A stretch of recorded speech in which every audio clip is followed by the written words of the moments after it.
Hello bachcho, let's read the question. The question is an interference is observed due to two coherent sources A and B separated by a distance 4 lambda along the y-axis where lambda is the wavelength of the source.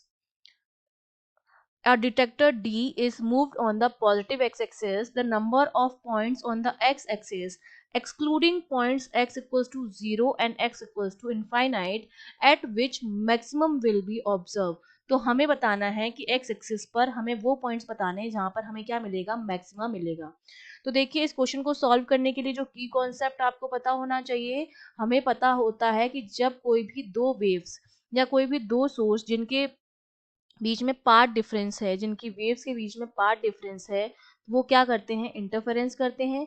अब ये जो interference है वो हमारे पास दो तरह का हो सकता है, या तो कंस्ट्रक्टिव होगा या डिस्ट्रक्टिव होगा। जब हम कंस्ट्रक्टिव की बात करते हैं तो इंटेंसिटी जो होती है वो मैक्सिमम होती है, और जब हम डिस्ट्रक्टिव की बात करते हैं तो इंटेंसिटी मिनिमम होती है।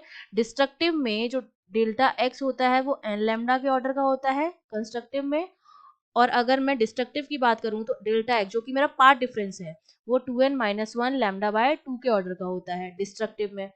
फिलहाल हमसे बात की जा रही उन पॉइंट्स की जहां पर हमें मैक्सिमम मिलेगा, तो मतलब हमें कंस्ट्रक्टिव इंटरफेरेंस की बात करनी है। ठीक है, अब देखिए हमसे ये कहा जा रहा है कि S1 और S2, सपोज S1 और S2 यहाँ पर हैं, उन दोनों की जो बीच की डिस्टेंस है वो हमें कितनी दे रखी है, वो हमें दे रखी है 5 लैम्डा।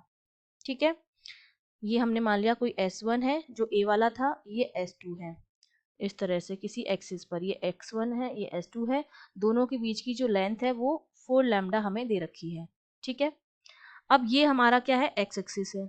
इस तरह से ये एक्स एक्सिस है हमारा, जिस पर डिटेक्टर भी रखा हुआ है। तो जब इंटरफेरेंस करेंगे, सपोज यहाँ से कोई वेव आई यहाँ पर और यहाँ से कोई वेव आई यहाँ पर, किसी पॉइंट पी पर आके दोनों मिल गए, पी पॉइंट पर क्या होगा, इंटरफेरेंस होगा। तो अब इन दोनों के पाथ में कुछ ना कुछ डिफरेंस होगा। अगर मैं इसको यहाँ से ऐड कर दूँ तो इतना डिफरेंस जो है दोनों के पाथ में, तो ये जो मेरा हो जाएगा वो तो डेल्टा एक्स हो जाएगा। ये एंगल मेरा 90 डिग्री है, और ये एंगल अगर मैंने मान लिया क्या है, थीटा है, ये वाला एंगल। ठीक है, और यहाँ से यहाँ तक की जो डिस्टेंस है पूरी, वो हमारी क्या होती है, डी है, जहां पर हमारा x इक्वल्स टू 0 जहां पर है, वो ये यहाँ पर क्या हो जाएगा, x इक्वल्स टू 0 हो जाएगा। ठीक है, और ये मैंने डिस्टेंस मान ली कि जहां पर मेरा p पॉइंट बन रहा है वो एक्स एन है। ठीक है, ये डिस्टेंस मैंने कितनी मान ली है, एक्स एन है। तो अब देखिए ये भी 90 डिग्री है और ये भी 90 डिग्री है, तो ये वाला जो एंगल हो जाएगा वो आपका थीटा हो जाएगा। तो ये वाला एंगल मेरा कितना हो जाएगा, 90 माइनस थीटा के बराबर हो जाएगा। ये वाला एंगल 90 माइनस थीटा के बराबर हो जाएगा। अब अगर मैं एंगल सम प्रॉपर्टी यूज करूं ट्राइंगल की, तो देखिए सबसे पहली चीज तो ये है कि जो S1 S2 के बीच का जो गैप है वो मेरा S2O जो है, ठीक है, ये जो है इससे बहुत ज्यादा यहाँ पर पॉइंट O है, S2O से बहुत ज्यादा है, तो मैं इसको ऑलमोस्ट नेग्लेक्ट कर सकती हूँ। तो मैं S1O जो है, जो D डिस्टेंस है मेरी, वो S1 S2 के बीच की जो डिस्टेंस है उसके बराबर आ जाएगी, क्योंकि ये जो वैल्यू है S2O की वो बहुत ही छोटी है कंपेयर टू S1 S2। तो मैं लिख सकती हूँ कि मेरा जो D आएगा वो भी 4 लैम्डा के बराबर ही आएगा। ठीक है, ठीक है, ये जो पहला पॉइंट है यहाँ पर, ये x जो हो जाएगा वो D जो हो जाएगा 4 लैम्डा के बराबर हो जाएगा। अब अगर मैं ये वाला यूज करूँ, ठीक है, ये वाला ट्रायंगल मैं अगर ले लूं, तो देखिए क्या होगा मेरे पास, यहाँ से ये मैंने ट्रायंगल ले लिया, साइन थीटा की वैल्यू अगर मैं निकालूं तो साइन थीटा देखिए मेरे पास कितना आ जाएगा, साइन थीटा मेरे पास आ जाएगा delta x upon S1 S2।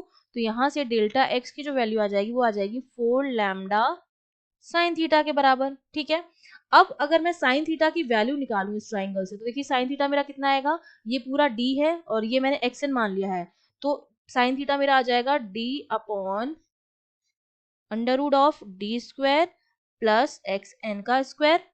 अगर साइन थीटा ये आया है तो डेल्टा एक्स मेरा कितना हो जाएगा, डेल्टा एक्स जो है मेरा वो हो जाएगा 4 लैम्डा, और डी की वैल्यू रख देंगे हम, d upon root of d square plus x n का स्क्वायर। ये डेल्टा एक्स आ गया मेरे पास। अब हम क्या करेंगे, हम जानते हैं, हमसे मैक्सिमा की बात की जा रही है, और मैक्सिमा के लिए जो इंटरफेरेंस होता है वो एन लैम्डा के बराबर होता है। तो ये जो डेल्टा एक्स की वैल्यू आई है उसको मैं एन लैम्डा के क्या कर सकती हूँ, बराबर कर सकती हूँ। तो वही मैंने यहाँ पर किया है। तो ये मैं लिख सकती हूँ कि जो मेरा एन लैम्डा होगा that is equals to 4 lambda d upon root of d square plus x n का स्क्वायर। ठीक है। अब जब हम इसको सॉल्व करेंगे तो इसको मैं लिख सकती हूँ यहाँ से रूट हटाकर मैं यहाँ पर अगर स्क्वायर लगा दूँ तो ये मेरा हो जाएगा n square lambda square that is equals to 4 का square is 16 lambda square d square upon नीचे क्या आ जाएगा हमारे पास, यहाँ पर वैल्यू आ जाएगी d square plus x n का स्क्वायर। तो लैम्डा स्क्वायर से लैम्डा स्क्वायर यहाँ कैंसिल आउट हो जाएगा। ये वैल्यू मेरे पास जो बचेगी वो मेरे पास कितनी आएगी, d square plus x n square that is equals to 16 d square upon n square के बराबर आ गई। अब हम इसको सॉल्व करेंगे, तो जब सॉल्व करेंगे तो यहाँ पर मैं लिख सकती हूँ ये मेरा क्या आ जाएगा, n square d square cross multiply कर दिया plus n square x n का स्क्वायर, ठीक है, ये अपॉन 1 करके ये इससे मल्टीप्लाई होगा और ये इससे मल्टीप्लाई होगा और ये मेरा बराबर आ जाएगा 16 डी स्क्वायर के। ठीक है, फर्दर इसको हम सॉल्व करेंगे तो हम क्या लिख सकते हैं, x n square x n square equals to इस ये दोनों डी वाले कंपोनेंट हैं उनको एक साइड लिख देती हूँ, तो ये मेरा हो जाएगा एन स्क्वायर एक्स एन का square equals to 16 d square minus n square d square.